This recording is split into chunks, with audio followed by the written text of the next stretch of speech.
विक्रमगड तालुक्यात झालेल्या अवकाळी पावसाने व अतिवृष्टी झाल्याने घरांचे मोठ्या प्रमाणात नुकसान झाले आहे। खासदार डॉक्टर हेमंत सावरा यांनी केली पाहणी। अवकाळी पावसाने व वादळी वाऱ्यासह विक्रमगड तालुक्यात पाण्याचे थैमान। शुक्रवारी दुपारनंतर मेघगर्जनासह पाऊस सुरुवात होऊन प्रचंड वेगाने वारे वाहू लागले। त्यामुळे अनेक घरांचे घरावरील पत्रे उडून गेले। नागरिकांचे मोठ्या प्रमाणात नुकसान झाले। विजांचे खांब कोसळल्याने वीज पुरवठा खंडित झालाय। त्यामुळे सर्व नागरिकांचे अतोनात हाल झाले आहेत। विजेवर चालणारे सर्व उद्योगधंदे बंद झाले।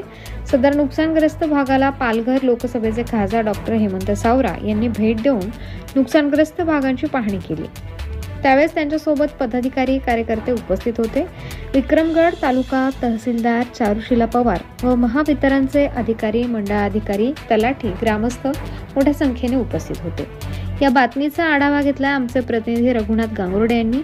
बघूयात प्रबंधभूमीवर सविस्तर।